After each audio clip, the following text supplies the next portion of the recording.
নমস্কার, আমি অ্যাস্ট্রোলজার সর্পকন্যা দেবযানী। আমার অনুষ্ঠানে আপনাদের সবাইকে স্বাগত। আমাদের জন্মছকে বা জন্ম চার্টে যে 12টি ভাব আছে, জন্ম থেকে মৃত্যু, মৃত্যুর পরে ধর্ম, অর্থ, কাম, মোক্ষ, এই যে 12টি ভাব আছে তার মধ্যে সবচেয়ে গুরুত্বপূর্ণ ভাব হলো আমাদের লগ্ন ভাব। লগ্ন ভাব অর্থাৎ আমরা নিজেরা যে ভাবের মধ্যে, আমাদের নিজেদের গোটা জীবন যে ভাবের মধ্যে দেখা যায়। লগ্ন ভাব আমাদের শরীর এবং সবচেয়ে বড় যেটা লগ্ন ভাব থেকে দেখা যায় যে আমাদের জীবনের পারপাস, আমরা কি কারণে পৃথিবীতে এসেছি, কি কারণে জন্মেছি, এই পারপাসটা আমরা লগ্ন ভাব থেকে জানতে পারি। এবং এই লগ্ন ভাব হচ্ছে আমাদের পুরো চার্টের সে রাজা, অর্থাৎ সে রাজ করে। এবং সে যদি দুর্বল হয় তাহলে যত রাজযোগই থাক না কেন সেই রাজযোগ আমাদের কাজে লাগে না, ততটা ভালো ফল আমরা পাবো না। আবার লগ্ন যদি ভালো হয়, লগ্ন যদি শুভ অবস্থায় হয়, তাহলে রাজযোগ না থাকা সত্ত্বেও কিন্তু আমরা আমাদের জীবনকে সফল করতে পারি। তো এই রকম লগ্ন যখন এতটাই গুরুত্বপূর্ণ, তাহলে আমাদের সবসময় উচিত নিজের লগ্নকে প্রতিদিন পাওয়ার দেওয়া। আমি নিজে এই জ্যোতিষ জগতে থেকে, অ্যাস্ট্রোলজি জগতে থেকে নিজে পড়াশুনো করে যতটুকু জেনেছি, যেটা মা শারদা আমাদের এক কথায় বলে গেছেন যে মানুষ তার ইচ্ছে শক্তির দ্বারা সমস্ত কিছু করতে পারে, অর্থাৎ মানুষের মধ্যেই সব ক্ষমতা আছে সমস্ত গ্রহ নক্ষত্রকে পরিচালনা করার। তো কিভাবে আমরা আমাদের সৎকর্ম দ্বারা, আমরা আমাদের ভালো কর্ম, ভালো ভাবনা, ভালো চিন্তার দ্বারাই কিন্তু আমরা সমস্ত কিছু করতে পারি। আমাদের শুভ গ্রহ নক্ষত্রকে পরিচালিত করতে পারি, অশুভত্বকে দূরে পাঠাতে পারি, দূর করতে পারি। তো এর আগে আমি একটা সিরিয়াল করেছিলাম পরপর, সেটা হচ্ছে আমাদের জীবনে শুভ সংখ্যা, শুভ রং এবং শুভ বার, এটা নিয়ে অনুষ্ঠান করেছিলাম। আজ থেকে আমি সিরিজ শুরু করছি যে কোন লগ্নের জাতকরা কিভাবে চললে, লগ্নের জাতকরা কিভাবে চললে আমরা আমাদের জীবনে উন্নতি করতে পারবো। সেই হিসেবে আজকে আমি মীন লগ্ন নিয়ে সবার আগে কথা বলবো। মীন লগ্ন সবচেয়ে গুরুত্বপূর্ণ লগ্ন, কারণ আমি বলবো কি কারণে মীন লগ্ন সবচেয়ে গুরুত্বপূর্ণ এবং কি করলে এই লগ্নের জাতক জাতিকারা বা ব্যক্তিরা ভালো ফল পেতে পারে এবং জীবনে সুন্দরভাবে এগিয়ে চলতে পারে। চলুন শুনতে থাকি। জন্মছকের দ্বাদশ ভাব হচ্ছে মীন লগ্ন, কালপুরুষের দ্বাদশ ভাব। এক কথায়, একেবারে সাদামাটা কথায় যদি বলি, তাহলে এই দ্বাদশ ভাব হচ্ছে ব্যয় ভাব। ব্যয় ভাব, খরচের ভাব, ক্ষতির ভাব, জেল যাত্রা, হসপিটাল, পানিশমেন্ট, মামলা মোকদ্দমা, আবার দূর যাত্রা, বিদেশ ভ্রমণ, স্পিরিচুয়ালিটি, এই হচ্ছে সাদামাটা কথায়। কিন্তু মীন লগ্ন অত সাদামাটা নয়, কারণ মীন লগ্ন হচ্ছে মোক্ষ প্রাপ্তির ভাব। মোক্ষ প্রাপ্তি অর্থাৎ আত্মার নির্গমন। আমরা তো আমাদের শরীরের মধ্যে তো আত্মাটাই আছে, মানুষ মরে গেলে সে আত্মা বেরিয়ে যায়, সে কোথায় যায় তার কোনো সীমা পরিসীমা নেই। অর্থাৎ সেই নির্গমন স্থান হচ্ছে এই দ্বাদশ ভাব মীন লগ্ন। তার মানে কি বিরাট এই লগ্ন, যে লগ্নের দ্বারা, যে লগ্নে মানুষেরা মোক্ষ প্রাপ্তির জন্য পৃথিবীতে আসে, তার মানে তারা কতটা দেবকৃপা নিয়ে আসছে, তাদের মধ্যে কতটা স্পিরিচুয়াল জায়গা আছে। অর্থাৎ মীন লগ্ন মোক্ষ প্রাপ্তির ভাব, মীন লগ্ন স্পিরিচুয়াল ভাব, মীন লগ্ন আধ্যাত্মিকতার ভাব, দেবকৃপার ভাব, অর্থাৎ ঠাকুরের বা ঈশ্বরের আশীর্বাদ প্রাপ্ত। তারা অত্যন্ত পবিত্র আত্মা, এতটাই পবিত্র যে তারা তাদের মনেরও কিন্তু কোনো সীমা পরিসীমা নেই। অর্থাৎ সে উজাড় করে নিজেকে দিয়ে দিতে পারে, সে উজাড় করে মানুষের বিপদে পাশে দাঁড়াতে পারে। সে যখন কাউকে কিছু দেয় অত চিন্তা ভাবনা করে না যে আমার কি থাকলো। এবার কথা হচ্ছে, আপনি যদি সেই রকম না হন, আপনি বলবেন আমিও তো মীন লগ্ন, কিন্তু আমি তো এরকম নই, তার মানে এই কারণেই কিন্তু আজকে আমার এই অনুষ্ঠান। তার মানে আপনার লগ্ন কিন্তু এখানে শুভ নয়, বা আপনি মনে করছেন আমার সন্তান মীন লগ্ন নিয়ে জন্মেছে, কিন্তু সে তো এরকম নয়। তার কারণ হচ্ছে লগ্নপতি বৃহস্পতি। মীন লগ্ন হচ্ছে বৃহস্পতির জল তত্ত্বের রাশি। বৃহস্পতি আমাদের দেবগুরু, সে যদি অশুভ অবস্থায় থাকে, লগ্নপতি যদি অশুভ অবস্থায়, অশুভ ভাবে বা কোনো নৈসর্গিক পাপগ্রহের দৃষ্টির মধ্যে থাকে, অর্থাৎ রাহু, কেতু, শনি, মঙ্গল এদের দৃষ্টির মধ্যে থাকে বা অশুভ ভাবে থাকে, সেক্ষেত্রে কিন্তু মীন লগ্ন এই শুভ ফলগুলো পাবে না। আজকের আমার অনুষ্ঠান যে মীন লগ্নে জাতক জাতিকারা কি করলে শুভ ফল পাবে, যারা ভালো অবস্থায় আছে তারাও আরও কি করলে শুভ ফল পাবে, এবং মীন লগ্নে জাতক জাতিকাদের সবচেয়ে যেটা বড় সেটা হচ্ছে তারা নিজেদের যে কোনো উচ্চ স্তরে নিয়ে যেতে পারে। সেটা সাধনার দ্বারা হোক, সেটা তাদের ক্রিয়েটিভিটির দ্বারা হোক, সেটা তাদের চাকরি, সেটা তাদের কর্ম, সেটা তাদের ব্যবসা, যে কোনো কিছু তারা তাদের নিজস্ব ক্রিয়েটিভিটির দ্বারাও কিন্তু নিজেকে একেবারে অন্য স্তরে নিয়ে যেতে পারে, উচ্চ স্তর যার কোনো সীমা পরিসীমা নেই। তো এইরকম একটা লগ্নের যারা জাতক জাতিকারা, তাদের কি করলে জীবনে অনেক ভালো ফল পেতে পারে। সবার আগে একেবারে জন্ম থেকে শুরু করি, ছোট বাচ্চাদের থেকে। চলুন শুনতে থাকি। মীন লগ্নে জন্মাচ্ছে নবগত শিশুরা, ছোট থেকেই তাদের চিন্তা ভাবনা কিন্তু একেবারে অন্যরকম থাকে। তারা নিজের মধ্যে কি চিন্তা করছে, কি ভাবনা করছে, সেটা কিন্তু মা বাবার পক্ষে জানা সম্ভব নয়। আর এই যে চিন্তা ভাবনা, এটা যদি তারা কাউকে বলতে না পারে, তারা কিন্তু ভীষণভাবে নিজের মধ্যেই তৈরি হতে হতে বড় হয়। কাজে এই জায়গা আমি সবাইকে সতর্ক করব, মা বাবাদের, যে আপনার শিশু যদি মীন লগ্নের হয় অবশ্যই তার সঙ্গে কথা বলুন, অনেক কথা বলুন, অনেক কিছু করে তার ভেতরে কি চলছে, সে কি চাইছে, তার ফোকাস কোন দিকে। কারণ যেই দিকে তার ফোকাস, সেই দিকে যদি তার জীবনকে নিয়ে যাওয়া যায়, সেই দিকেই যদি কেরিয়ার তৈরি করা যায়, তবেই কিন্তু সে জীবনে অনেকটা দাঁড়াতে পারবে। মীন লগ্ন এটা হচ্ছে স্পিরিচুয়াল লগ্ন, আধ্যাত্মিকতার লগ্ন। যখনই শিশু ছোট থেকে শিশুদের চেষ্টা করবেন, মা বাবাদের বলবো যে যদি বাড়ির মধ্যে আধ্যাত্মিক পরিবেশ মানে একেবারে যে ঢাক ঢোল কাঁসর ঘন্টা বাজিয়ে পুজো, ধূপ ধুনো দেখিয়ে পুজো, না, তা নয়। পরিবেশ যেন স্বচ্ছ হয়, পরিবেশ যেন সুন্দর হয়, পরিবেশ যেন পবিত্র হয়।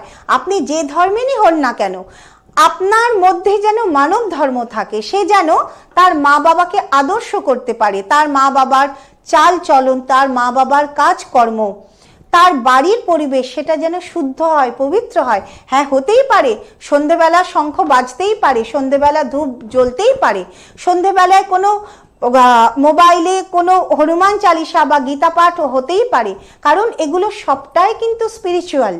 তো এই স্পিরিচুয়াল পরিবেশের মধ্যে যদি শিশু বড় হয়, সে কিন্তু তার মনের মধ্যে ছোটোর থেকে আধ্যাত্মিকতা বোধ আনবে, এবং এটা কিন্তু তার জীবনের বাধাগুলোকে দূর করবে।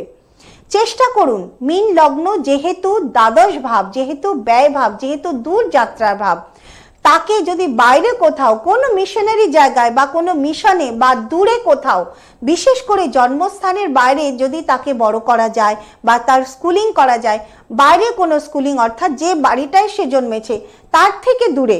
হ্যাঁ, আপনি বলবেন যে ছোট বাচ্চাকে কি করে আমি বাইরে পাঠাবো, কিন্তু হয় ছেলে মেয়েদের পড়াশোনার জন্য মা বাবাকে এই ধরনের স্টেপ কিন্তু নিতে হয়।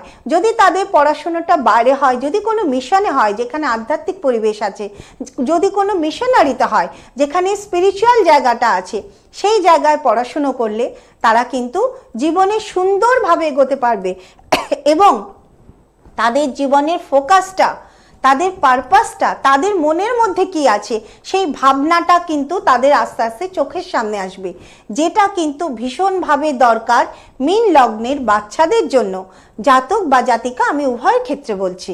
চলুন এবারে আসবো পড়াশোনার জায়গাটা। পড়াশোনার জায়গা তো বললাম, এবারে আসবো সবার জন্য ইন জেনারেল যেগুলো বা কাজকর্ম যারা করছেন তাদের জন্য। চলুন শুনতে থাকি। মীন লগ্নের ব্যক্তিদের ছোট থেকে কিন্তু ফিটনেস রাখতে হবে, কারণ ষষ্ঠ ভাব হচ্ছে আমাদের রোগ ভাব, আর ষষ্ঠের দ্বাদশ ভাব হচ্ছে এই মীন লগ্ন বা দ্বাদশ ভাব। অর্থাৎ রোগ হলেই হসপিটাল, কাজেই আমি যদি ছোট থেকেই রোগটাকে ব্যয় করি, কারণ মীন লগ্ন হচ্ছে ব্যয় ভাব, তো আমরা যদি শারীরিক কসরত করি বা ব্যায়াম প্রাণায়াম এগুলো করে ছোট থেকে যদি রোগটাকে ব্যয় করি, অর্থাৎ শরীরকে যদি ঠিক রাখি, তাহলে কিন্তু অদূর ভবিষ্যতে শরীর ভালো থাকে। এই যে হসপিটাল, এই যে রোগ, এগুলোকে অ্যাভয়েড করা যায়। কারণ মীন লগ্নে জাতক জাতিকাদের হসপিটাল ডাক্তার এগুলো কিন্তু ভীষণভাবে থাকে, তারা অসুস্থ হয়।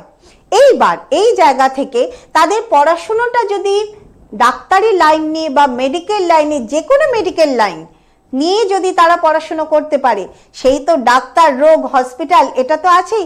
আমার যদি পড়াশোনাটা ওখানে হয়, আমাকে তো সেই হসপিটালে যেতেই হবে, আমাকে তো ডাক্তার নিয়ে কাজ করতে হবে, আমাকে তো মেডিসিন নিয়ে কাজ করতেই হবে।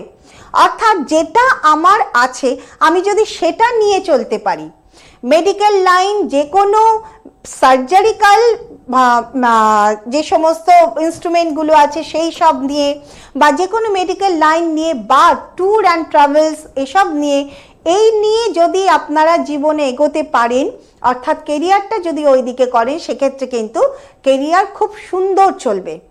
শো অফ করা, মীন লগ্ন জাতক জাতিকারা যেহেতু ব্যয়ভাব, শো অফ করে কিন্তু অনেকটা টাকা পয়সা আপনারা নষ্ট করেন।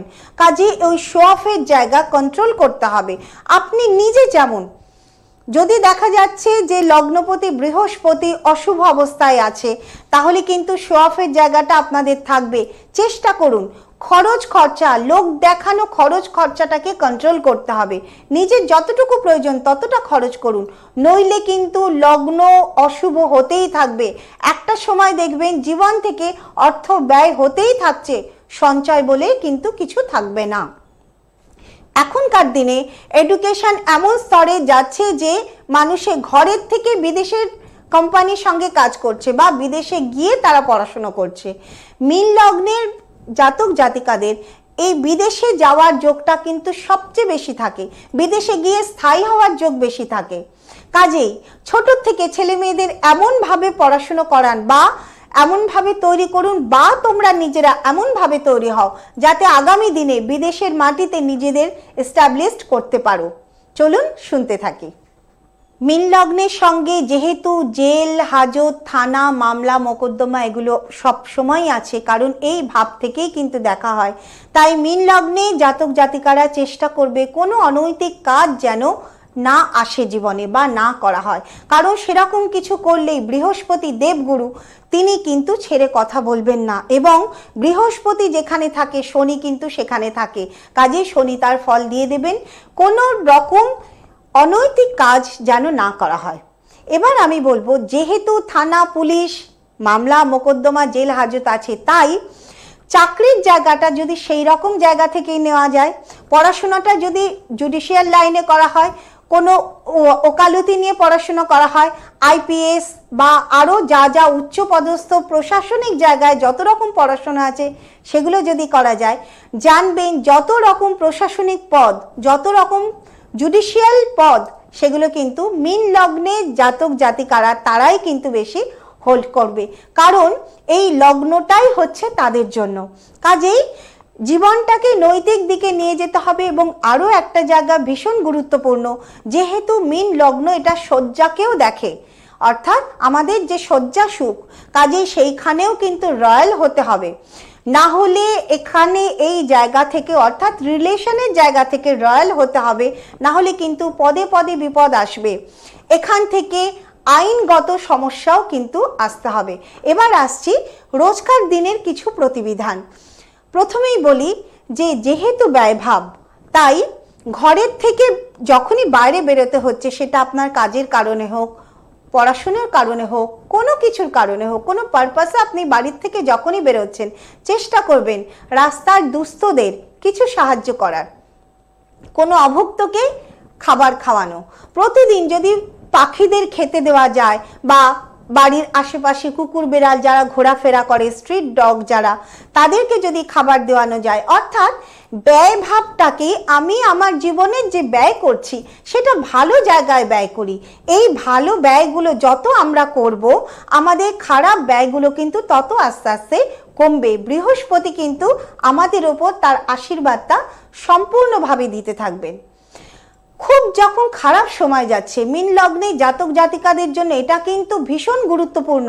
আমি এই প্রতিবিধান বহু মানুষকে দিয়েছি এবং তারা শুধুমাত্র এই প্রতিবিধান করেই কিন্তু জীবনের অনেক সমস্যার সমাধান করেছেন। খুব কষ্টের মধ্যে দিয়ে যাচ্ছেন বা খুব ঝামেলা ঝঞ্ঝাটের মধ্যে দিয়ে যাচ্ছেন, এমন সমস্যা নিয়ে যাচ্ছেন যেখান থেকে কুল কিনারা করতে পারছেন না, কি করবেন? আমি বলি একদম হসপিটালে চলে যান। হসপিটালে যারা দুস্থ মানুষ আছে, রুগীদের, তাদের গিয়ে সেবা করুন বা তাদের গিয়ে সাহায্য করুন। বা হসপিটালে রুগীর যারা লোকজন আছে, যারা বাইরে নানান রকম হয়রানির শিকার হয়, তাদের গিয়ে একটু যদি সাহায্য করতে পারেন। হসপিটাল প্রচুর কাজ করার জায়গা, প্রচুর মানুষ সেখানে কাজ করতে পারে এবং সহযোগিতার জায়গাও প্রচুর। এমন এমন ডিপার্টমেন্ট, সাধারণ মানুষ, রোগীর লোকজন তারা জানতেও পারে না এই ডিপার্টমেন্টটা কোথায়। কিচ্ছু না, আপনি গিয়ে তাদের জানিয়ে দিলেন, আপনি হাতে কলমে গিয়ে কোনো ফর্ম তুলে এনে দিলেন, বা আপনি গিয়ে ব্লাড ডোনেট করলেন, সবার আগে যেটা ভীষণভাবে দরকারি, ব্লাড ডোনেট করলেন। বা হসপিটালে যারা অভুক্ত হয়ে বসে থাকে তাদের যদি খাবার খাওয়াতে পারেন, অর্থাৎ যা সেবা করা সেটা যদি হসপিটালের মধ্যে করতে পারেন, সেটা কিন্তু আপনার জীবনে দেব কৃপার মতো ঝরে পড়বে। কারণ দেবের আশীর্বাদ আপনি নিয়ে জন্মেছেন। হতে পারে কোনো কুকর্মের জন্য, কোনো জন্মের কুকর্মের ফলে এই জন্মে আপনার লগ্নপতি আপনার সহায় নয়, কিন্তু তাকে যদি সহায়ক হতে হয় এই ভালো ভালো জিনিসগুলো কিন্তু করতে হবে। অর্থাৎ হসপিটালে গিয়ে আপনাকে রুগীর সেবা করতে হবে বা রুগীর লোকজনদের সহায়তা করতে হবে। দ্বিতীয়ত, মীন লগ্নের সঙ্গে মাছ এবং জলের একটা সম্পর্ক ভীষণভাবে রয়েছে। চেষ্টা করুন মাসে একবার করে মাছেদের খাবার খাওয়াতে, তাতেও কিন্তু আপনি দেবকৃপা লাভ করতে পারবেন। এবং আরও একটা বিষয় যেটা আমি বলবো, চলুন শুনতে থাকি। যখনই দূরে বেড়াতে যাবেন এটাকে ফলো করবেন বা খেয়াল রাখবেন সেখানে যেন কোনো মন্দির থাকে। অর্থাৎ আপনার জীবনে তীর্থ ভ্রমণ বা ভ্রমণ, যখনই কোনো সমস্যা আসবে একবার একটু ভ্রমণ করে আসুন, কোনো এক তীর্থস্থান বা কোথাও দূরের কোনো মন্দিরে পুজো দিয়ে আসুন বা দূরের কোনো মন্দির দর্শন করে আসুন। এইভাবেও কিন্তু আপনি আপনার লগ্নকে সবল করতে পারবেন। এতক্ষণ পর্যন্ত যা যা প্রতিবিধান দিলাম সেই মতো যদি চলতে পারা যায়, অবশ্যই দেবকৃপা লাভ করা যাবে। আমার অনুষ্ঠান যদি ভালো লাগে অবশ্যই লাইক, কমেন্ট এবং সাবস্ক্রাইব করবেন চ্যানেলটিকে। এটা আমার সিরিজ শুরু হলো, আমি পরপর লগ্ন বলে যাব, আমি আমার মতন করে বলবো। আর ঠিকানা এবং ফোন নাম্বার দেখুন স্ক্রলিংয়ে যাচ্ছেই, আমি আর মুখে বলছি না। সবাই ভালো থাকবেন, নমস্কার।